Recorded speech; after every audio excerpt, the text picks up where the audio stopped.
LiberalViewer presents. So, welcome to the July 12th edition of LiberalViewer Sunday Live Clip Roundup. Thanks for joining me. I've picked out the 13 best, most newsworthy clips from the Sunday morning news analysis shows at the big five corporate outlets of ABC, NBC, CBS, CNN, and Fox News, the so-called corporate media here in the United States, for which it should be a really informative, educational, fair use, media criticism, and political commentary show for you all tonight. Down in the video description, you can find my clip list of the 13 clips I'm using. Also, the source of all the clips is down there, or the source of all the clips is down there. My topic tonight, well, it kind of covers two topics, but it's Trump versus reality. Not only has President Donald Trump mostly responded with denial of reality to his poor, dishonest response to the coronavirus crisis, for which he now has responsibility, especially the most recent surges that I'll be talking about, but he's also added a denial of the reality of his longtime ally Roger Stone's collusion. That's right, collusion with Russia. Remember the no collusion, Russia hoax thing that Trump kept saying? Well, Roger Stone is one of the multiple avenues of collusion. So Trump is in denial of reality of his longtime ally Roger Stone's collusion with Russia's interference in the 2016 U.S. election. And I will discuss that using corporate news summaries from all of the big five corporate outlets, and then newsmaker clips. 3 different representatives of the Trump administration came on to the program. So I have Nancy Pelosi and then Adam Schiff at the end talking about Roger Stone. But before I get to all that, I want to show you a political comedy clip I thought shows you sort of the Trump versus reality problem that the Republican Party is having through actions rather than words. This is a clip from the Wisconsin Republican Convention that happened, the Wisconsin State Republican Convention this last week. And this clip's kind of gone viral. It got replayed on AM Joy, one of the last episodes of AM Joy before Joy Reid moves to a primetime spot on MSNBC. And this is Representative Glenn Grothman, like I said, showing that sometimes actions speak louder than words in the political comedy clip for tonight over here. Well, it's time to talk about Donald John Trump. Okay. Yep. Okay. You all right there, buddy? Hope he's... Are you all right there, buddy? I mean, that's basically the Republican Party is kind of choking on Donald Trump. They're showing symptoms of COVID-19 just through the mention of Donald Trump's name, because he's been branded with his failures of, coronavirus is not his fault. COVID-19 was not created by Donald Trump. But if you look at what the United States has done compared to most other countries outside of like Brazil and Russia and Turkey and some of the more despotic states in the world, and well, I'm going to get to the news summaries to tell you a little bit more about that. One of the constants in all the news summaries is Trump finally wore a mask in public. That will be covered in all 5 news summaries. I don't know why that's like the one constant in all of them. But they mostly talk about the big spike in cases in mostly red states. The first one I'm going to show you, as usual, is the longest, most detailed, I guess in that way, the best news summary from NBC News' Meet the Press. This is Chuck Todd, starting off talking about American exceptionalism, in this case, like I was saying, showing that America is exceptionally bad at responding to the pandemic, and I will talk about that 4.5-minute clip a little more after we watch it together over here. Good Sunday morning. For a country that celebrates American exceptionalism, the United States finds itself in an exceptionally bad place today. The calendar says July 12th, but it feels more like April 12th when it comes to battling this virus, even if President Trump did finally wear a mask in public late yesterday. Once again, cases are surging. The 10 worst days for new cases nationwide have occurred over the past 11 days. Once again, we're facing shortages of protective gear, of tests, and of ICU beds for COVID-19 patients. And once again, we're left to wonder, how did we get here again? Is it because of a president who remains in denial about the disaster unfolding on his watch? Is it because states chose not to listen to health experts and reopen too soon? Or is it because of scenes like this, too many Americans being foolish, deciding they were immune, or that the experts were wrong, or that they had a right not to wear a mask? Or is it all of the above? Now President Trump is urging schools to reopen with weakened safety protocols and pointing to Germany, Denmark, Norway, and Sweden as examples of countries that have reopened schools safely. Now, he did that on a day this week when those countries had about 1,000 new cases combined. On that same day, the United States had roughly 60,000 new cases. Whatever confluence of factors led us to this moment, President Trump is insisting we're winning a war we're clearly losing. And he's risking his own Katrina moment when voters lose faith in a president's ability to lead. I've never been against masks, but I do believe they have a time and a place. The president, wearing a mask in public for the first time at Walter Reed on Saturday, faces a leadership crisis of his own making, with new U.S. cases spiking to more than 71,000 on Friday, and daily death tolls in Arizona, South Carolina, and Texas up by more than 100% in the past month. The worst is yet to come as we work our way through that massive increase in people testing positive. Mr. Trump is at odds with his top infectious disease expert on the trajectory of the virus. The current state is really not good. We are still knee-deep in the first wave of this. Dr. Fauci's a nice man, but he's made a lot of mistakes. On the federal response. But as a country, when you compare us to other countries, I don't think you can say we're doing great. I mean, we're just not. Is the United States losing the war against COVID? No, we're winning the war, and we have areas that flamed up, and they're going to be fine over a period of time. And on the death rate. Our mortality rate is right now at a level that people don't talk about, but it's down tenfold. It's a false narrative to take comfort in a lower rate of death. And President Trump is threatening to make the already difficult debate over school reopenings his latest front in the culture wars. After the CDC published new guidelines, Mr. Trump called them very tough and expensive. Within hours. The president said today we just don't want the guidance to be too tough.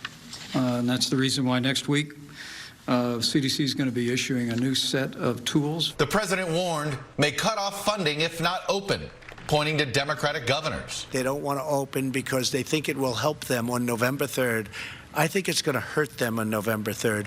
Open your schools. I don't see how we do anything but remote education if the federal government doesn't step in. Now, with less than 4 months until the presidential election, Mr. Trump finds himself under siege. The two conservative justices he appointed joined a Supreme Court majority to dismiss his claim to absolute immunity from investigators seeking his tax returns. This is a political witch hunt, the likes of which nobody's ever seen before. A tell-all book by his niece hits bookstores this week. Any reaction to Mary Trump's book, sir? And many Republicans worry his political standing will hurt the party down the ballot in November. Late on Friday, perhaps looking to his post-presidency, Mr. Trump commuted the sentence of his longtime friend and campaign advisor, Roger Stone, who was convicted of lying to Congress, witness tampering, and obstruction, all to protect the president. The president has saved my life, and he's given me the opportunity to fight for vindication. Me now is the Assistant Secretary of Health and a member of the president's coronavirus task force. I will have a clip of Admiral Giroir from Meet the Press coming up. If you're following along on my clip list at the link I put down in the video description, that will be clip number 10. I do have a couple of Betsy DeVos clips, especially Betsy DeVos.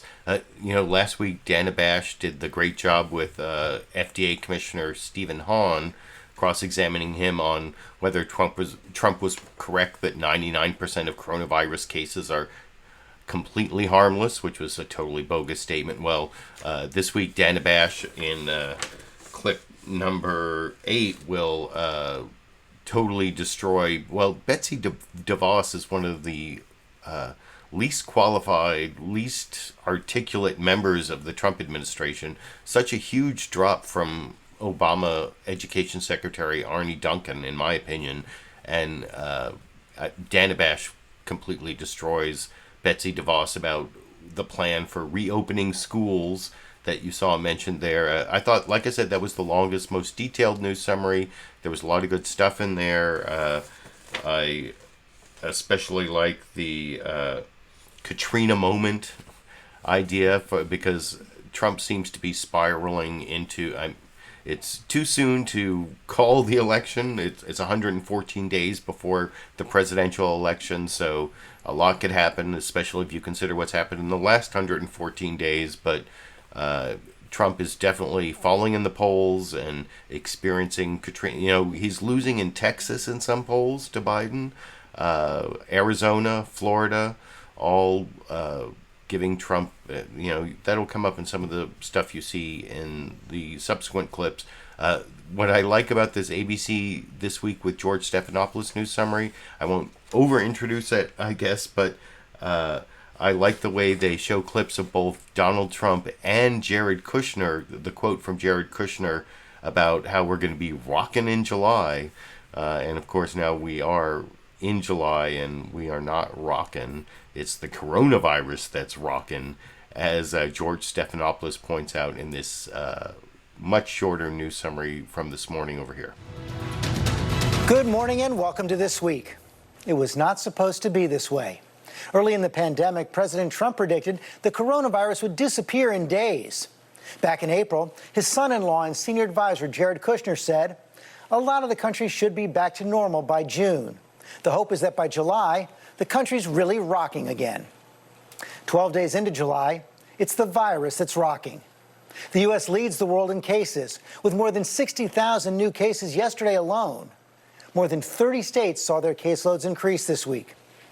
Hospitalizations topped 50,000 this week, the highest number since May. And the death toll, which had been falling for months, now rising again. 7 states reported record highs this week. Saturday's national toll more than double last Saturday's. In El Centro, California, you see those refrigerator containers that have become makeshift morgues. And on Saturday, 99 days after the CDC first called on Americans to wear masks, another striking image. President Trump on his visit to Walter Reed wearing a mask in public for the first time. I think it's a great thing to wear a mask. I've never been against masks, but I do believe they have a time and a place. And we are joined now by Admiral Brett Giroir from the White House Coronavirus Task Force. Admiral, thank you. Admiral, like I said, I don't have the George Stephanopoulos Brett Giroir clip. I do have one from Meet the Press. The ABC clip I have coming up is from Adam Schiff talking about Roger Stone. That's the final clip. And if you're waiting for that Roger Stone topic in the last few clips, I will be committing a little legal analysis talking about, as a former criminal defense attorney, whether Roger Stone was fairly convicted or not, and whether he deserves a commutation. And spoiler alert, no, he doesn't deserve a commutation. In fact, as I said at the beginning of the live stream, he is the living embodiment of the Russia collusion that Trump says didn't exist. And that will actually become pretty clear in the clips coming up, the last few newsmaker clips on the Roger Stone issue. And actually, when I get to the Fox News Sunday news summary, you'll see it's mostly about Roger Stone. But this next news summary is from Danabash, who I said has the clip of the week again this week in her cross-examination of Education Secretary Betsy DeVos. But in this clip, it's just a even shorter news summary where the State of the Union this week is being worried about our children, because you'll see later that's what Danabash cross-examines Betsy DeVos about, opening the schools when there's no plan to safely open the schools. And I will talk about that a little more after we watch that clip together over here. Hello, I'm Danabash in for Jake Tapper in Washington, where the State of our Union is worried about our children. This morning, Americans are waking up to a shocking image. President Trump wearing a mask in public for the first time during a visit to a military hospital. A strikingly responsible picture after months of downplaying the importance of face coverings, a tool recommended by his own health officials. And despite the president's assessment this week that we are in, quote, a good place, the U.S. still is breaking unwanted records for new coronavirus cases. And the daily death toll rose this week as states across the Southwest struggle to contain outbreaks. There are now nearly 135,000 Americans dead and over 3.2 million cases of coronavirus in the U.S. The ongoing crisis is making the issue of schools increasingly urgent and confusing. President Trump is demanding schools open while criticizing guidelines from the Centers for Disease Control, provided to help schools keep students, families, teachers, and communities safe, and issuing a threat to cut off funding, which he does not have the full authority to do. And joining me now is the Secretary of Education, and like I said, that's going to be the great Betsy DeVos clip from CNN's State of the Union, clip number 8, even though we just watched clip number 4. And before I get to clip number 5, the CBS News Face the Nation news summary, I did want to thank my Super Chat contributors so far. I saw, here we go.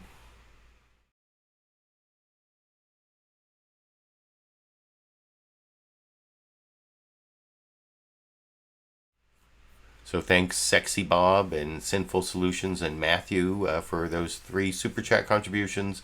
I have gotten monetized the last couple weeks, but it's definitely hit and miss. And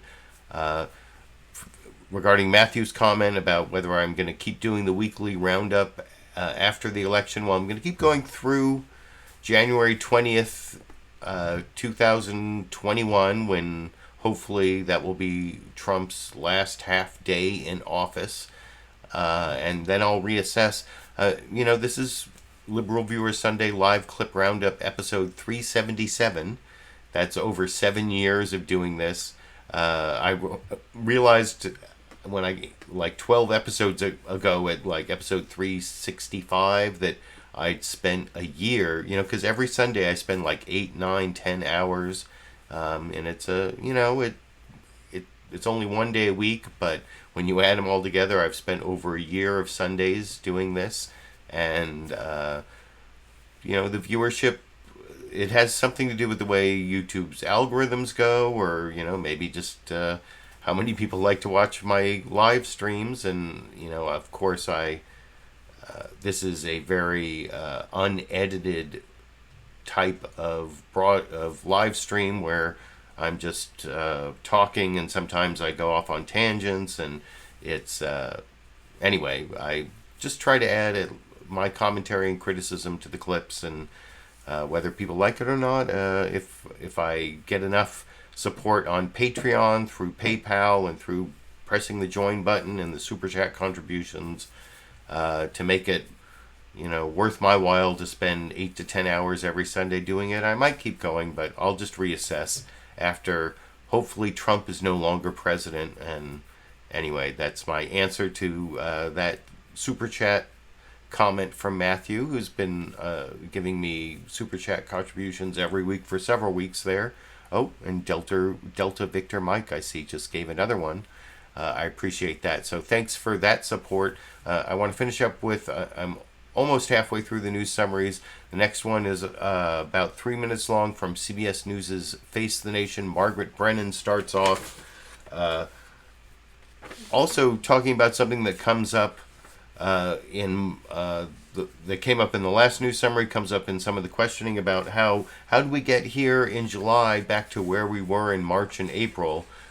That's what George Stephanopoulos said in that last news summary. We weren't supposed to be here, and that's a point that Margaret Brennan makes also later in her questioning of U.S. Surgeon General Jerome Adams. And then she hands it off to Mark Strassman, who's hanging out in Atlanta, I guess, knocking on the door of the CDC, asking for an interview, because remember last week Margaret Brennan said they've been asking for the CDC for an interview for 3 months, which finally explain why is Mark Strassman hanging out in Atlanta doing his reporting from there, even though Usually it has nothing to do with Atlanta, as I will talk about with you a little more after we watch the CBS News Face the Nation news summary together over here. Welcome to Face the Nation. The news we woke up to this morning makes us feel like we've been here before, and we have. Coronavirus cases in parts of the country are spiking, and there are reports of shortages of medical personnel, ICU beds, and personal protective equipment. Testing demands in hotspots outweigh supply. The lines are long, and the labs are backed up. What's different? The regions we're seeing these spikes in are primarily, not all, so-called red states, where President Trump won in 2016, and governors are primarily Republican. What lessons were learned from the outbreak this spring? Did they move too quickly to reopen? Some scientists, including Dr. Anthony Fauci, say yes. Our coverage begins this morning with CBS News national correspondent Mark Strassman in Atlanta. For these Texans, no masks, no distancing, no worries, despite another wave of COVID battering the state. Record new cases in 4 of the last 7 days. Record hospitalizations for 12 straight days. And the state's deadliest week yet in the pandemic. We want this to end, believe me. And Texans heard these spikes will only continue. The only strategy we have left to avoid having our economy shut down again is for everyone to use a mask to slow the spread. It's like before, only worse, across the South and West, mostly in states that loosened COVID restrictions early on. 12 states this past week recorded positivity rates higher than 10%. 7 states set single-day death records this week. In Houston, lines of people sweltered to get a COVID test. In San Diego, test results take 10 days. Worrisome in a state that set a new single-day death record on Thursday. PPE shortages are again an issue. Florida has hired 1,000 people to help hospitals under siege. They've got beds. They can put down more beds. They just need to make sure they have enough folks to staff the beds. This week, expect to see more restrictions. Louisianans do. Starting tomorrow, anyone anywhere in the state ages 8 and up has to wear a mask in public. I want people to understand we have no reason to believe that the numbers that we've been reporting over the last few days are going to get any better over the next couple of weeks. In fact, they are likely to get worse. Here in Atlanta, this convention center has been reactivated for overflow COVID patients. And Atlanta Mayor Keisha Lance Bottoms has rolled back the city's reopening. Most people are supposed to stay home again. But here, as in much of America, there's mixed messaging. The state's Republican governor has told the city's Democratic mayor only he gets to decide where and when to roll back. Margaret? Mark Strassman in Atlanta, thank you. We want to go now to the Surgeon General. And like I said, I will have a clip of Margaret Brennan talking to the Surgeon General, Jerome Adams, who wears a mask throughout the interview, which is kind of interesting for reasons I'll discuss when I get to that clip. That's clip number 11. But let's finish off the news summaries with clip number 6 here, the Fox News Sunday news summary. Now, I showed that clip from AM Joy from the Wisconsin Republican Convention as my political comedy clip at the beginning. And on AM Joy this morning, I actually saw Gabriel Sherman, whiny puppy, who wrote this book over here, The Loudest Voice in the Room, that explains how Roger Ailes started Fox News as a Republican propaganda outlet. It's not really a news outlet. As I say, like almost every week, sometimes journalism happens, almost by accident or as a matter of course as part of their cover story, but that's not the real purpose of Fox News. He writes for Vanity Fair, and he apparently did some reporting this last week about how how Fox News and the Murdoch family is preparing for the fall of Donald Trump. They're trying to pivot away from Trump, possibly, if he loses, to, pick up the pieces of the Republican Party. And sometimes you see some little inklings of that in Fox News, and there is a little bit, it seems, well, first of all, like I said earlier, this Fox News Sunday news summary focuses much more on the commutation of Roger Stone's sentence. And for those who don't know, presidents, if you look at your Constitution, and by the way, this is a new version of the ACLU Constitution that I just got in the mail. See, it even has like ACLU here, and it says Constitution. This is different from the one the cover's different. Everything inside is the same. Still has the Know Your Rights section, the About the ACLU section. But if you are one of the 3 people who I owe a Constitution to, because if you give $10 through PayPal at the link down in the video description, or through Patreon, I send you this Constitution and this weatherproof vinyl #LiberalViewer sticker. Well, at the beginning of the month, I owed 3 people Constitutions, but I've been waiting for these new. Remember, this is the old ACLU Constitution. Says ACLU on the back. Well, now I'm sending out the new versions I just got yesterday. So those new ones will be going out. If you want to give the $10 contribution through PayPal or Patreon down at the link in the video description, I will also send you out one of these brand new ACLU Constitutions. And if you look in the Constitution, it gives the president pretty much the absolute power to pardon someone or to commute their sentence, which means to change the length of the sentence. And so Trump decided to give Roger Stone is still a convicted felon, but he was supposed to go in and serve a 40-month sentence, not anymore. And anyway, I will talk about that a little more after we watch Fox News really concentrating on Roger Stone, which it seems like it's bad for the president, but maybe it's not as bad for the president as if they concentrated on his huge failure on coronavirus. But then at the end, you see Mark Strassman sort of contradicting the president on why he canceled his rally in New Hampshire on Saturday, which anyway, I'll talk about all of that a little more after we watch the final news summary from Chris Wallace and Mark Meredith on Fox News Sunday this morning over here. Hello again from Fox News in Washington.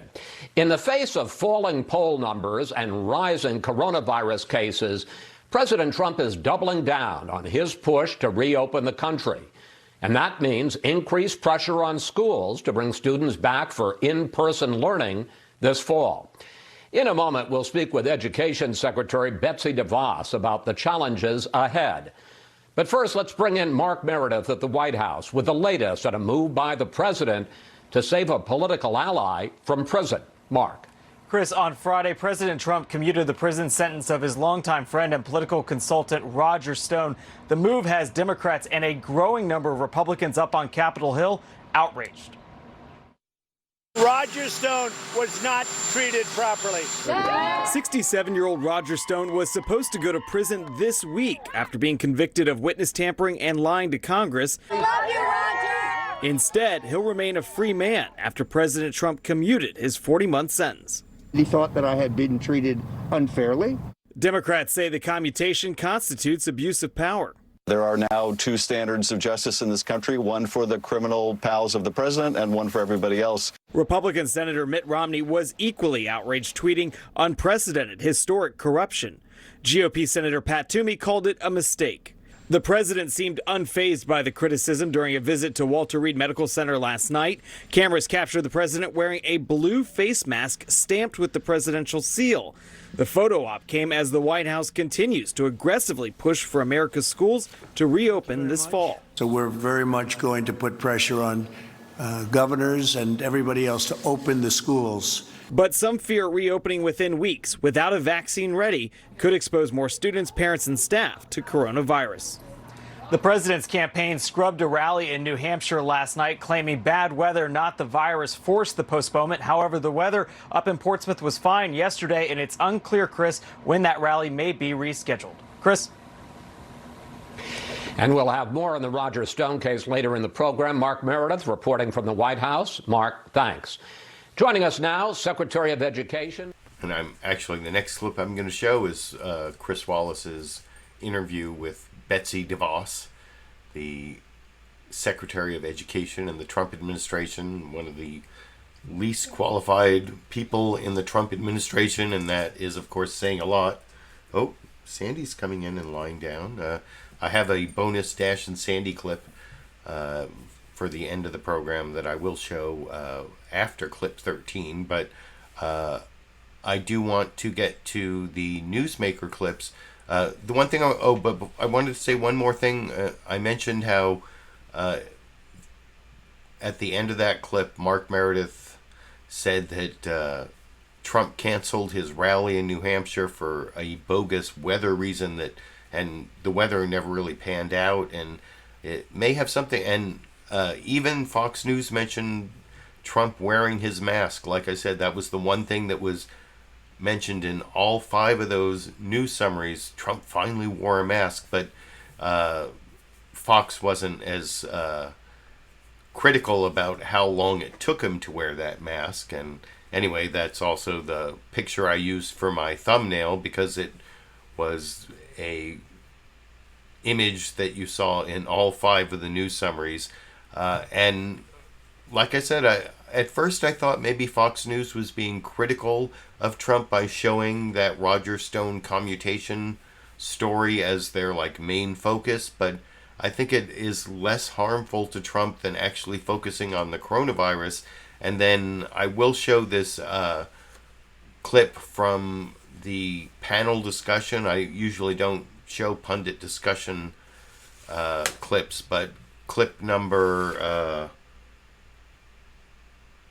12, the penultimate newsmaker clip, will be Chris Wallace talking more about Roger Stone, even talking about Robert Mueller's op-ed defending the prosecution of Roger Stone against Donald Trump's attacks, but at the end saying something that's totally wrong about whether Trump has criminal liability, whether or not he wins the election. But this next clip, I think, is some fairly good cross-examination by Chris Wallace of the Secretary of Education, Betsy DeVos.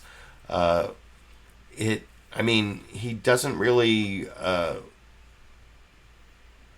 question the entire premise of the Trump administration that things are going great and coronavirus is under control, but he does question something that Betsy DeVos says, Europe has been able to open up their schools. Why can't we? In the clip of the week, that's the next clip after this one, where Dana Bash cross-examines Betsy DeVos. That's one thing that actually Dana Bash lets Betsy DeVos get away with, which is saying that, Europe is opening up their schools. Why can't we? And Chris Wallace does a good job of cross-examining that one point. And then also the point about cutting funding to schools that don't reopen, which was also something that Dana Bash did in a clip I didn't take. But anyway, I will talk about this first newsmaker clip, this first of 2 Betsy DeVos getting cross-examined into oblivion, a little bit by Chris Wallace, and then much more strongly by Dana Bash, starting with Fox News Sunday this morning over here. Problems. And you mentioned earlier about other countries. You and the president have both said, well, other countries are reopening. So let's look at the statistics there if we can. Let's put them up on the screen. Germany reported 378 new cases on Friday. Denmark, 30. Norway, 11. Meanwhile, the U.S. reported 68,226 new cases on Friday.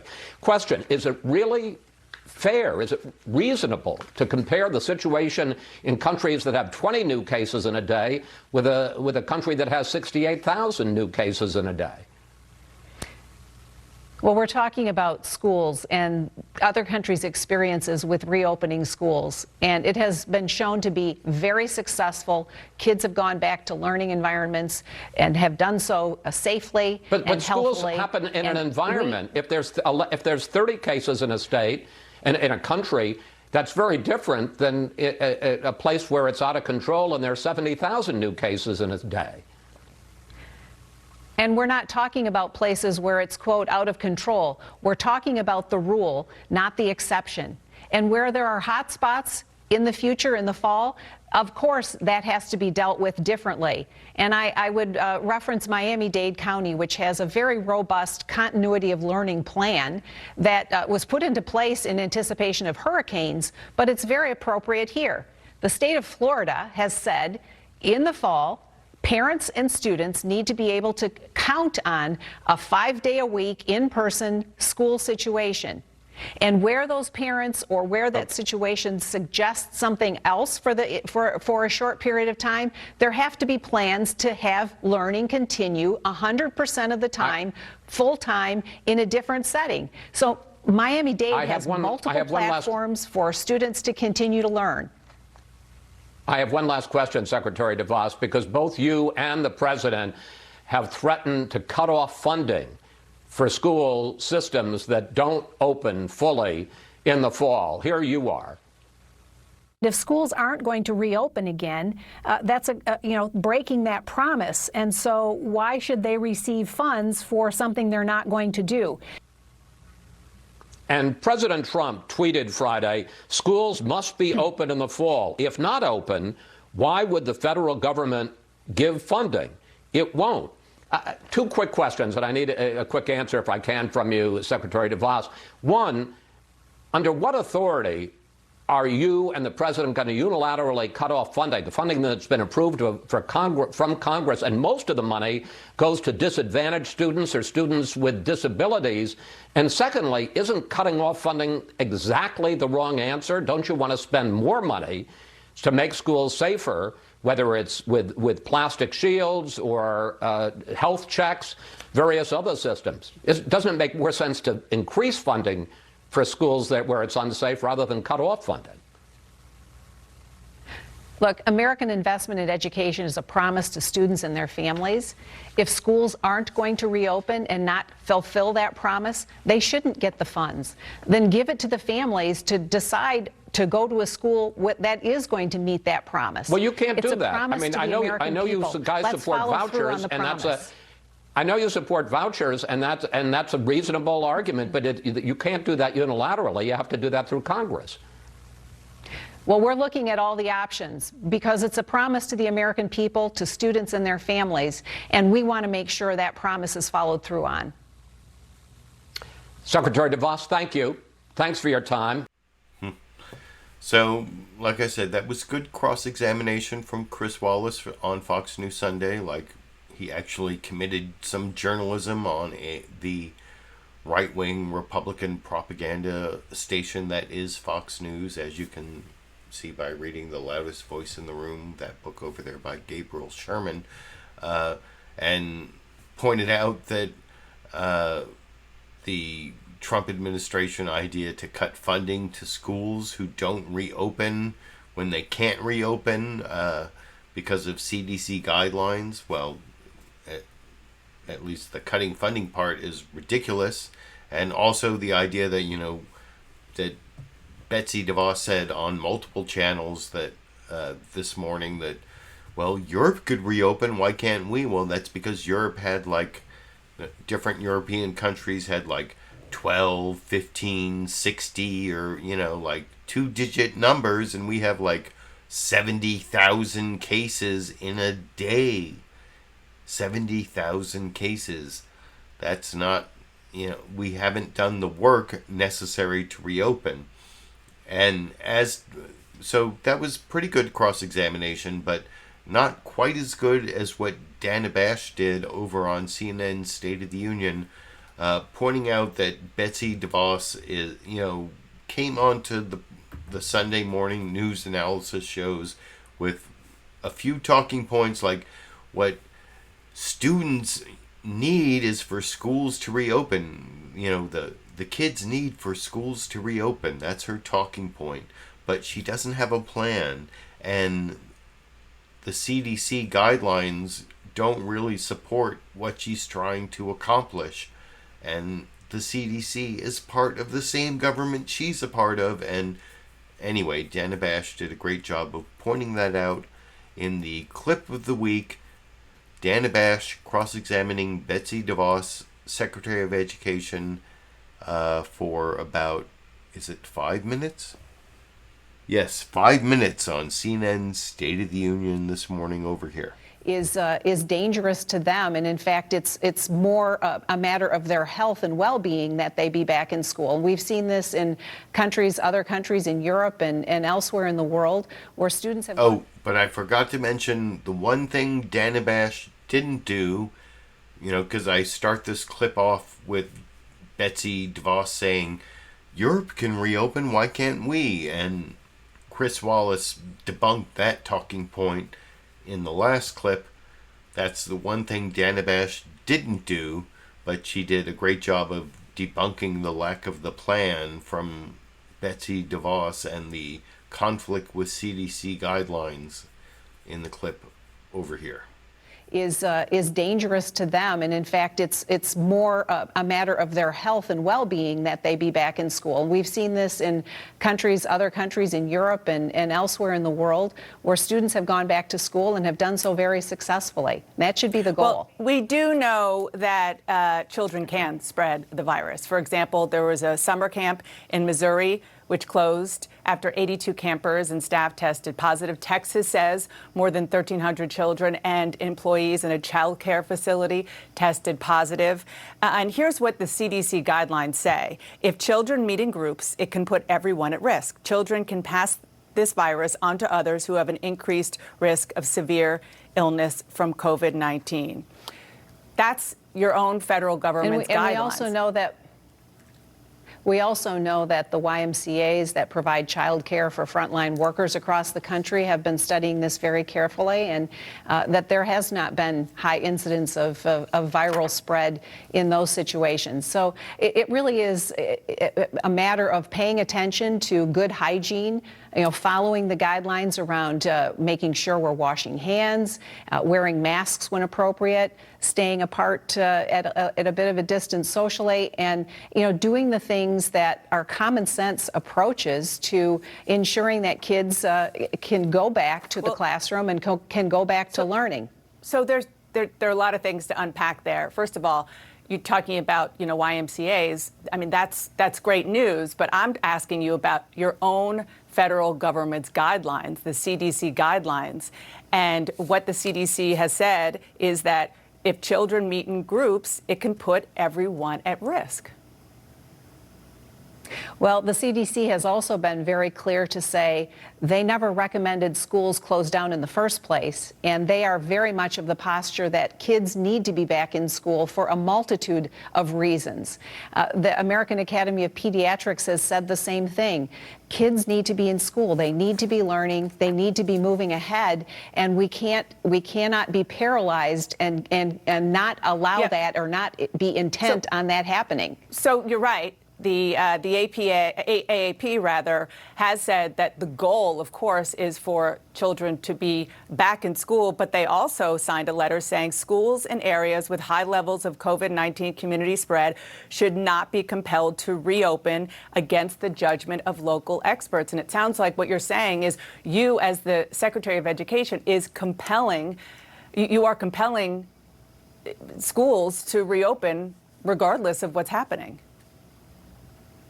No, what we're saying is that kids need to be back in school, and that school leaders across the country need to be making plans to do just that. There's going to be the exception to the rule, but the rule should be that kids go back to school this fall. And where there are little flare-ups or hot spots, that can be dealt with on a school-by-school or a case-by-case basis.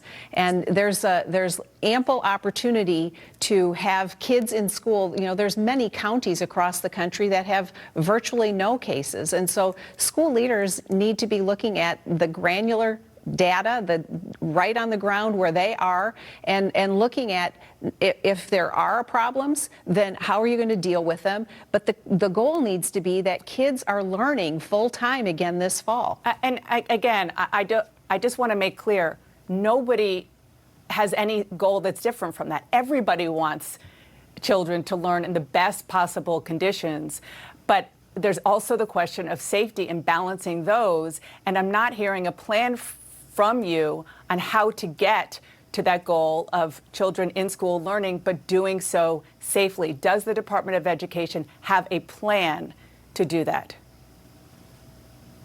Well, the Department of Education has been working hard the last several months. All of my team, we've been working closely with state school leaders to ensure that they had maximum flexibility, waiving tests, providing student loan relief, all things that have helped local education leaders and state leaders do the right things for their students. But we know this spring that far too many kids didn't have any kind of a learning experience.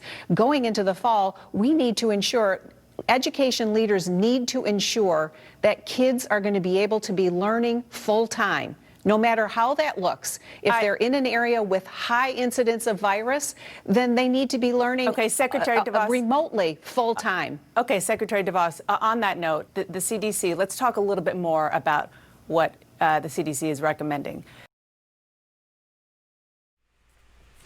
And you can watch the rest of that cross-examination at the CNN State of the Union website at the link that I put down in the video description. But just from that, I think you can see that Danabash deserves the title Clip of the Week by pointing out that Secretary of Education for the Trump administration, Betsy DeVos, is barely qualified or not qualified for her position. She did not really respond to questioning well, but stuck to, kids need to be in school. I mean, is that enough? If you can say kids need to be in school, does that mean you should be a representative of the Department of Education for the federal government? Arnie Duncan did a much better job than Betsy DeVos. Whatever. That was pretty painful, but don't take my word for it. What about the Speaker of the House, the person who represents a 1/2 of 1/3 of our government? Because the House of Representatives is 1/2 of the legislative branch, which is 1/3, legislative, executive, judicial. I'm not really talking too much about the judicial branch, even though the Supreme Court did some great things this week, as you saw in the news summaries. But anyway, here is the Speaker of the House, Nancy Pelosi, saying that the Trump administration and Betsy DeVos are exhibiting Trump's malfeasance in office, as I will discuss with you after we watch that final CNN State of the Union clip with Danabash and Nancy Pelosi over here. But I just want to ask for your reaction to the interview that I just had with Education Secretary Betsy DeVos. Given what you just heard briefly, are you confident that students and teachers will go back safely to school in the fall? No, I think what we heard from the Secretary was malfeasance and dereliction of duty. This is appalling. They're messing. The president and his administration are messing with the health of our children. We all want our children to go back to school. Teachers do, parents do, and children do. But they must go back safely. And when we hear what the administration is saying, we know that they have no appreciation for the failure that has brought us to this point. Going back to school presents the biggest risk for the spread of the coronavirus. They ignore science and they ignore governance in order to make this happen. If there are CDC guidelines, they should be requirements. But most importantly, and I hope the Republicans will join us, we have to call upon the president to implement the Defense Production Act so that we can have the PPE, the personal protective equipment, as well as the testing equipment and the equipment to evaluate the test. It's no use taking a test if it's going to take 7 days to find out whether you're positive or negative. All of these things are central to controlling this virus and essential to whether our children go back to school safely. I just want to ask you about something you just said. You said the CDC guidelines should be requirements. Yes. How do you make that happen? Do you have to pass something in Congress to make that so? No, you have to have a science-oriented administration to require it, instead of the head of the CDC. Do they have the saying, authority to do that? Of course they do. You just require, just as a governor would, that you have mask wearing, that you have social distancing. They have those guidelines that they had and that they were going to change because of a tweet from the president. We think guidelines should always be improved. There isn't a question of changing, improved on the basis of science. But they shouldn't be, they should be mandates, not requirements. I want to ask about something that could be on your plate. So, like I said, that's Nancy Pelosi, Speaker of the House. She made a little mistake there at the end about saying requirements are mandatory or something, but other than that, did a pretty good job of critiquing Betsy DeVos. Not quite as good a job as Dana Bash herself did, pointing out that our Secretary of Education, Betsy DeVos, is a pretty much unqualified Trump administration official who has a few talking points, kids need to be in school, but beyond that cannot really listen to and respond to questions from a journalist. That's what I would say from the two Betsy DeVos clips, but especially from Dana Bash's cross-examination. But I have two more Trump administration officials also doing a very bad job of trying to spin the current situation. No wonder Anthony Fauci is not on in any of these shows.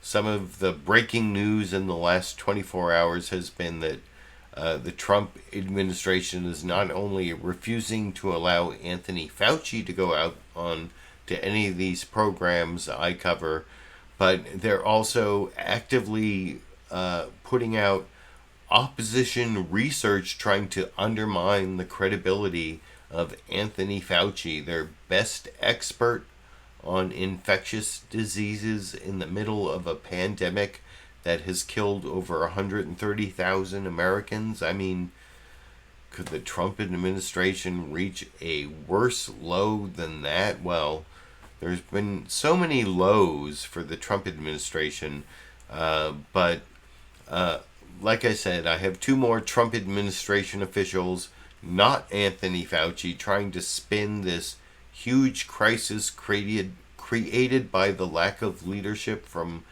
Trump himself and his administration. This is Brett Giroir on NBC News' Meet the Press, trying to say things aren't, it's not as bad as it was back in March and April, even though it's worse. And Chuck Todd, I think, does a good job of following up on the really bad information from this doctor and undersecretary at the Department of Health and Human Services, Admiral Dr. Brett Giroir, being cross-examined on NBC News' Meet the Press this morning over here. And I want to start with something that my colleague Jose Diaz-Balart asked the president. He asked him, it looks like we're losing this war. The president says we're winning. But honestly, Admiral, it does look like we're right back to where we were in April, which to a lot of lay people looks like we are losing this battle with the virus. What do you say? So thank you for having me on. We're definitely not losing the battle, but we are certainly in the midst of it. I think, as you know, the numbers of cases have gone up recently, particularly over the last month. We have several hot spots. Some good news is that our positivity rate is leveling off. We have about 63,000 people in the hospital. That's a lot more than 40,000, a lot less than 85,000. And we do have a lot more tools in our toolbox right now to combat this, but I don't want to underestimate the seriousness of this right now. It's all hand on decks. We have people in the field assisting essentially every county, every hot spot. So we are in the midst of this, and we're taking it very seriously. Here's what I don't understand, though. In March and April, it was understandable that we didn't have enough PPE. In March and April, it was understandable we were still trying to ramp up testing. In March and April, it was understandable that it might take a few days to get results. We didn't have contact tracers. The whole point of the April shutdown was to get PPE and an inventory so that we wouldn't run out. Have testing so that it was reliable and fast. We are running into the same problems that we were talking about in April now in Arizona, in Texas, and Florida. Why? Well, that's really not true. If you look at the data, and we follow the data every single day, over 75% of the hospitals have at least 15 days of PPE in supply, and less than 2% have under 3 days in supply. The PPE situation is in a much, much, much better place. And in fact, we're really ready to attack this. I'm not saying that there's not a shortage at one hospital or there's a maldistribution, but overall, we have lots of PPE. In terms of testing, we did over 800,000 tests on Friday. We've tripled, quadrupled the number of tests we have. We have over 2,000 retail sites. 1,300 federally qualified health centers are there. And we're surging testing in basically every specific county that's having a problem. So it is not true that we're the same where we are in March or April. We are much better prepared. We have much more tools, and we're attacking it aggressively. But Admiral, the testing situation, yes, we're getting more tests, but we're not getting the results fast enough. It takes 5, 6, sometimes 7 days in some of these hotspots, so you can't do contact tracing under that circumstance. You really got to look at the data, okay? You're looking at the data on half the testing, which is the large commercial labs. The other half of the testing is point-of-care testing or within hospital systems. Point-of-care testing gets you a result in 15 minutes, and the hospitals are usually providing it in 24 to 36 hours. On the big commercial labs, if you're hospitalized, you get it in 24 to 36 hours. But you are right. We need to decrease the time to turn around those results, and we have a number of efforts. Number one, we're starting to work with them on pooling. We expect to see that very soon. And number two, the big surge is because we're testing everyone in nursing homes. That's a really, really good thing. But that's millions of tests per month to protect our elderly. And we're going to fix that problem. And you'll hear more this week about us putting point-of-care testing in nursing homes. So we're aggressively attacking this. Every night, I get a report by state. What is the turnaround time? What is the delay? And actually, in Arizona, Florida, and Texas, the turnaround time has improved over the last 30 days. It hasn't going up. So we follow these data, and I look at that every single night, morning. It's the first thing I do when I get up, last thing I do before I go to bed. Well, I don't know how you verify what the last thing he does before he goes to sleep and the first thing he does when he wakes up is, but Chuck Todd, did a pretty good job of cross-examining Admiral Dr. Brett Giroir there about the problems with testing, especially the wait times. That's been reported, and you saw that in the news summaries and last week's news summaries, that people wait in line for 8-10 hours, like they like wait in their cars, run out of gas, like in Arizona that's happened, and then they get their test, and then 6, 7, 8, 10 days they have to wait for the result, which means you can't even do the contact tracing. And you heard Admiral Brett Giroir trying to spin in favor of the Trump administration, saying, well, in hospitals at point of care testing, they're doing a lot better, but we still have to do better at the other types of testing, and that's testing, PPE, the ability of hospitals not to be overloaded by coronavirus cases. That's why we did all that nationwide shutdown in March and April, so we could prepare. And I don't know if we are prepared, but this final Trump administration official trying to claim we are prepared is the U.S. Surgeon General Jerome Adams. For some reason, I guess not only did Trump wear his mask when he went to Walter Reed, and that was covered in all 5 of the news summaries, but Jerome Adams, the U.S. Surgeon General, has decided that it's very important for him to wear this mask over his face for the entire interview.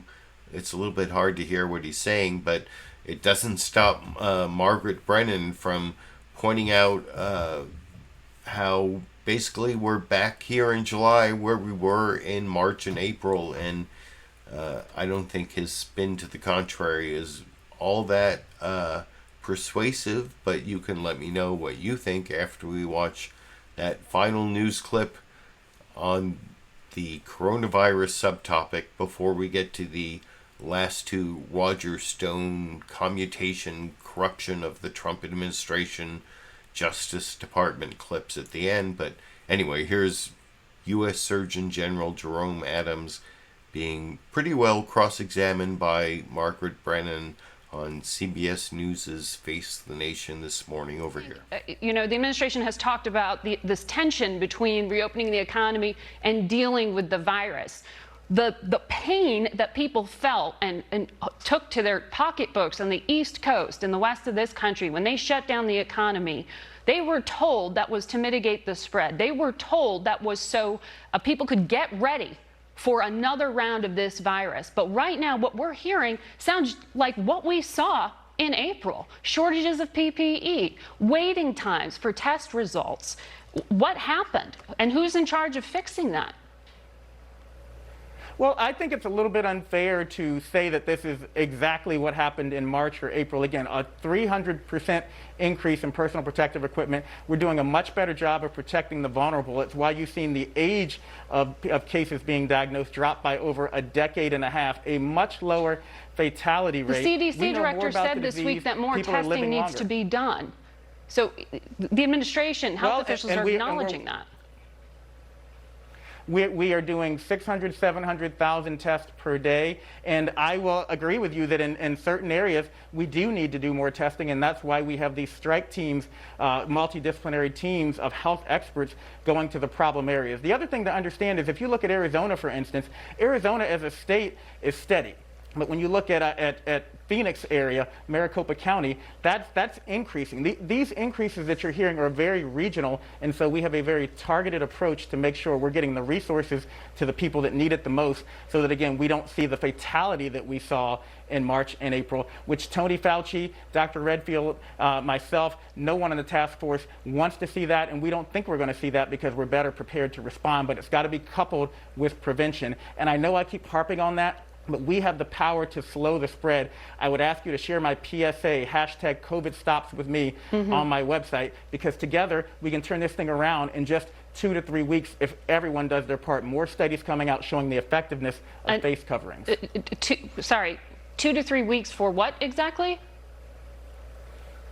The disease course is about 2 to 3 weeks. So just as we've seen cases skyrocket, we can turn this thing around in 2 to 3 weeks if we can get a critical mass of people wearing face coverings, practicing at least 6 feet of social distancing, doing the things that we know are effective. And it's important for the American people to understand when we're talking about the fall, we have the ability to turn this around very quickly if people will do the right thing. And I think everyone in America wants you to turn this around and wishes you the best of luck in doing that. But a lot of American parents are very worried about sending their children back into classrooms in the middle.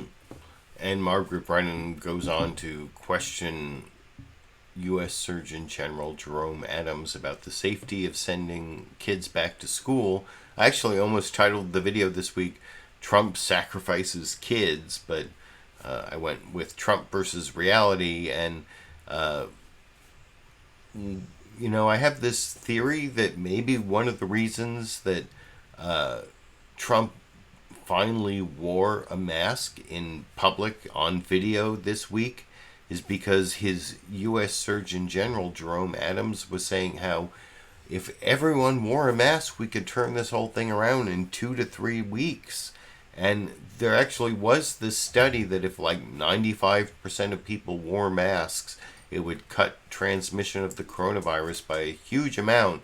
And so, I don't know, maybe it's like Trump's last-ditch effort to try to turn around his huge problem that's leading to his loss of the election on November 3rd because coronavirus is out of control based on his poor, dishonest leadership. And I don't know, is that why he wore a mask finally this week? Because his Surgeon General, Jerome Adams, said, you know, if everyone wore a mask based on your example, we could turn this around in a few weeks. And He's just saying that total social distancing and mask wearing, and I mean, the thing that really contradicts that is the whole Betsy DeVos thing and the whole thing about in like 3 to 4 weeks, it's going to be the beginning of the fall semester, and that's when we're going to send all those kids back to school, and that's not going to be good for the coronavirus spread, at least according to any of the science that you saw discussed in the previous clips. But anyway, that was the last of the Trump versus reality clips on coronavirus, where Trump's presidency seems like it's going to be ended by his inability to deal with the reality of the coronavirus. But the last couple news clips I want to show you are on the second part of the Trump versus reality topic, where Trump is denying that his longtime ally Roger Stone engaged in Russia collusion. And by collusion, I mean he actually was the go-between for the Trump administration with Russian agents, and of course WikiLeaks about the hacked Democratic Party materials, hacked emails that were released in 2016 that affected the election. And I talked about how Fox News Sunday showed a news summary, their news summary that I showed as one of the 5 corporate news summaries really focused on Roger Stone, and I wasn't sure, was that meant to make Trump look bad or to distract from Trump's failures on COVID-19? And I think Chris Wallace answers that question by the end of this clip, where he says something totally wrong about whether anyone has claimed Trump has committed any crimes, even though it starts off showing how Roger Stone actually was a go-between, was sort of the source of Russia collusion, by quoting the Robert Mueller op-ed this weekend, which I will talk about with you a little more after we watch that penultimate news clip for tonight over here. Well, let's talk about the merits of this commutation. The White House says that the Stone prosecution was carried out by, quote, overzealous prosecutors who were investigating the Russia hoax. Interestingly enough, the commutation, however, got the special counsel, Robert Mueller, to write an op-ed piece in the Washington Post today, and he writes about Stone. He communicated in 2016 with individuals known to us to be Russian intelligence officers, and he claimed advanced knowledge of WikiLeaks' release of emails stolen by those Russian intelligence officers. Congresswoman Harman, did the president commute Roger Stone's sentence because Roger Stone covered for him during the investigation? Well, only the president can answer that, but it certainly looks like that. I thought Mueller's op-ed was compelling, and the fact that Attorney General Barr, as Carl just said, called this prosecution righteous ought to make clear that there weren't many people in the White House, certainly, or in the pardon process, which was not followed, who thought this was a good idea. Trump has issued very few pardons. According to the Washington Post today, 36. 31 of them are to political or personal friends, and that's a low number of pardons, but the process he has followed, or the lack of process, is shocking. And let me just say one more thing. We'll get to the Supreme Court decision. I know we will. But there is an issue about whether, along the way, President Trump can pardon himself, maybe after the election. Let's imagine. There was an Office of Legal Counsel opinion, August 5th, 1974, just before Nixon resigned, that said the president cannot pardon himself. Congress might be able to pardon, but that's something I think we ought to be anticipating at this point. Well, except I'm not sure what he would pardon himself for, since nobody has found that he committed a crime. Well, of course, we're not talking about pardons here either. We're talking about commutation. Josh, let me bring you into the conversation. So, you know, I praised Chris Wallace earlier for incidentally committing journalism on the Republican propaganda outlet of Fox News, but in that last comment, Chris Wallace, I take back any praise I gave of you, because that was total misinformation from Chris Wallace. Nobody claims that Trump committed any crimes. Well, down in the video description, I put a couple things. First, and I took that for the last several weeks, I've taken out some of the links I used to put in the video description to sources showing that Trump should be impeached, that he committed crimes. But just for Chris Wallace, I put them back in this week, including the link down there to the full transcript of Michael Cohen's plea allocution in federal court, which is available from the CNN website. But you can read the full transcript where Michael Cohen says that he was directed by Donald Trump to commit the felony of campaign finance fraud, campaign finance violations, paying off Stormy Daniels, and etc. And the thing is, it's not only Michael Cohen saying that, but if he says it in a plea allocution in federal court, that means the prosecutors have a reasonable belief that what he's saying is true, or they couldn't accept it. And the judge who accepted his guilty plea also has a reasonable belief it's true. And the prosecutors who got Michael Cohen to say that he committed campaign finance violations directed by individual number one Donald Trump, well, those federal prosecutors are assistant U.S. attorneys in the Southern District of New York. That's why Trump might try to pardon himself, because that's a federal crime. Although Jane Harman in that last clip also mentioned how, Trump might pardon himself, but can't pardon himself for what Cyrus Vance, the Manhattan district attorney, is looking into. That's one of the Supreme Court cases that Jane Harman mentioned, where the Supreme Court said the district attorney, the state crime district attorney in New York, can get Trump's financial records and look into whether first he, those hush money payments to Stormy Daniels, that might be a crime under New York state law, which, Trump can't, no one can pardon or interfere with that. And then also Michael Cohen claims that Trump told the IRS his properties were worth very little for tax purposes, but then he told banks they were worth a lot to get loans on them. That's either bank fraud, tax fraud, or both bank fraud or tax fraud. So Chris Wallace claiming that no one is saying that Trump committed any crimes, that is pure Fox News misinformation, disinformation, not journalism. Sorry, Chris Wallace, you may be a journalist some of the time, but not that time. And that's what I wanted to say about that clip. And then the final clip I want to show you is Adam Schiff over on ABC's This Week with George Stephanopoulos, responding to this whole commutation, since Roger Stone has been found guilty by a jury of lying to Adam Schiff's House Intelligence Committee, although he mentions in this clip that it was actually Republican-led, and he really talks about how Republicans, other than maybe Mitt Romney of Utah and Pat Toomey of Pennsylvania, have lost all integrity. He talks about how the Intelligence Committee that Roger Stone lied to was chaired by a Republican who said nothing. He doesn't mention that Republican, but it's Devin Nunes, and you'll notice later he says how Republicans are cowed.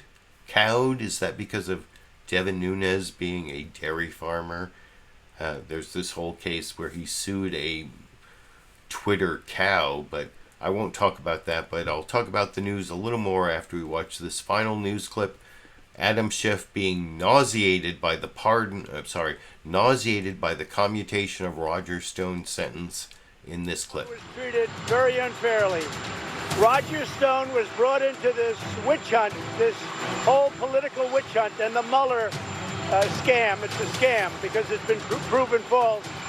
And he was treated very unfairly, just like General Flynn is treated unfairly, just like Papadopoulos was treated unfairly. They've all been treated unfairly.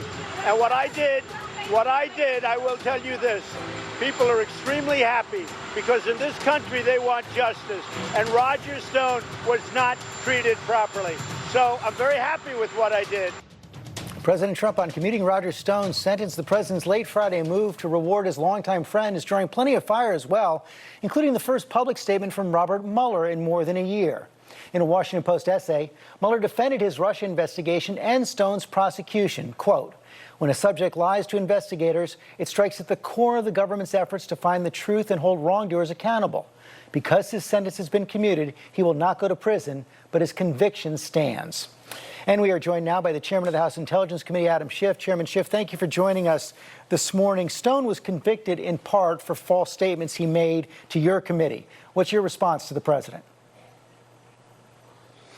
I think anyone who cares about the rule of law in this country is nauseated by the fact that the president has commuted the sentence of someone who willfully lied to Congress, covered up for the president, intimidated witnesses, obstructed the investigation.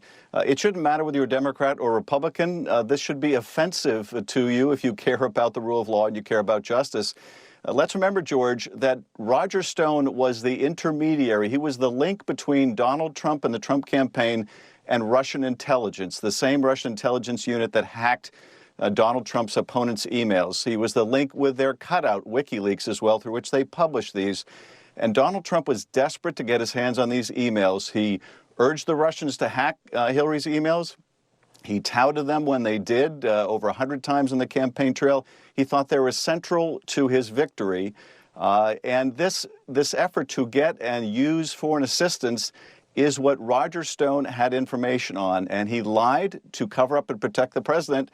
And the president, through this commutation, is basically saying, if you lie for me, if you cover up for me, if you have my back, then I will make sure that you get a get-out-of-jail-free card.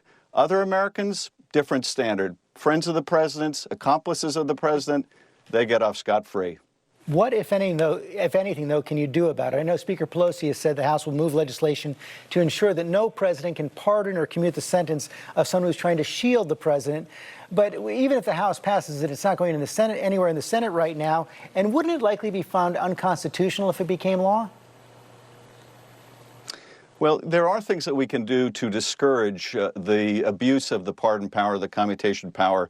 I introduced a bill months ago, for example, that would say that if the president pardons someone in a case in which they're a witness, subject, or target, the complete investigative files in that case will be provided to Congress so that Congress can evaluate whether this is yet another act of obstruction of justice.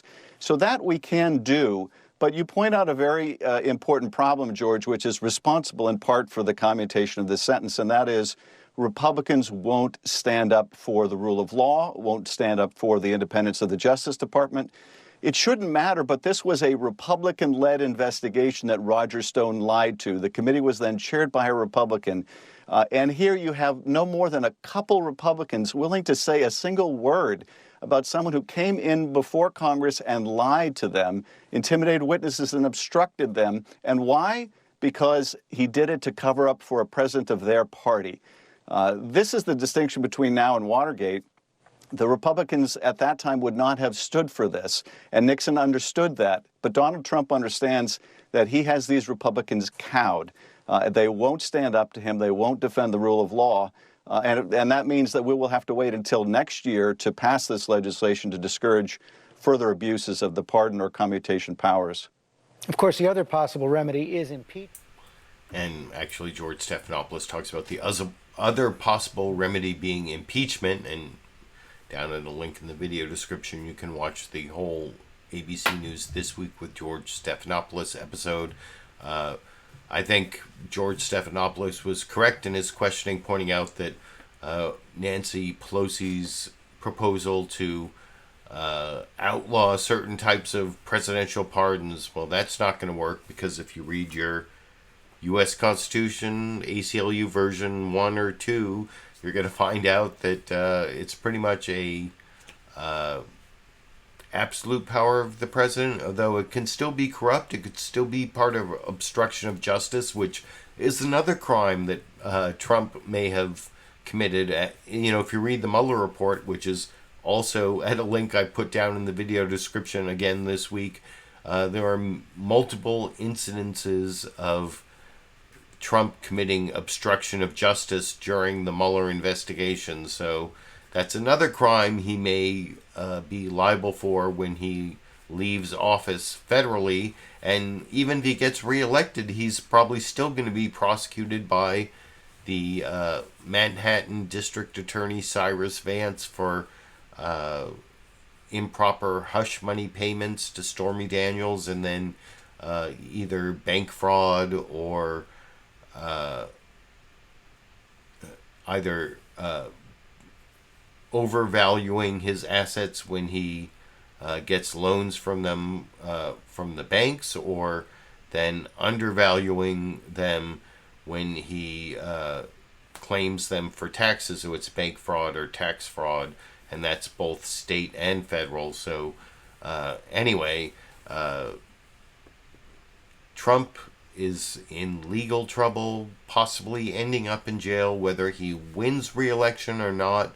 But I hope we are 114 days away from Trump losing the presidency, being a one-term loser president.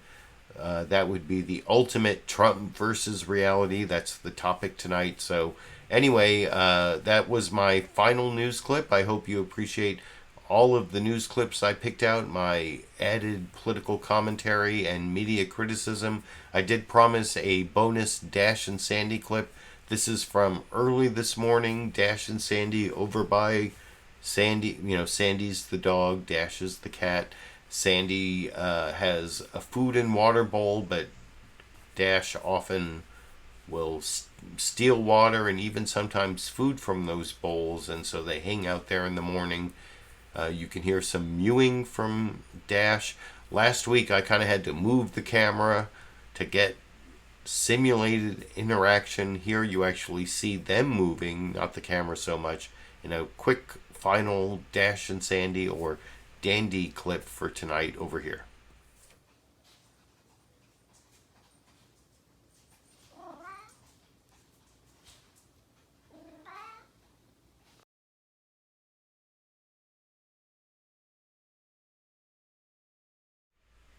I don't know, was that even the right clip? Was Sandy even in that clip? I may have uploaded the wrong clip, and I apologize for that, but at least you got Dash there. There was no Sandy. What happened?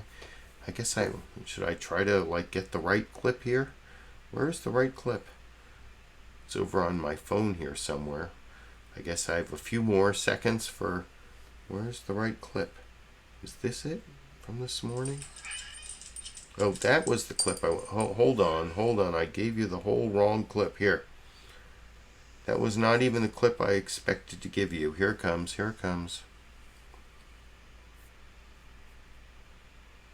So I guess that was a bonus Dash clip for you. But the why is this not going? But the bonus Dash and Sandy clip that I promised you is actually go away. Let me put it over here. Is actually over here.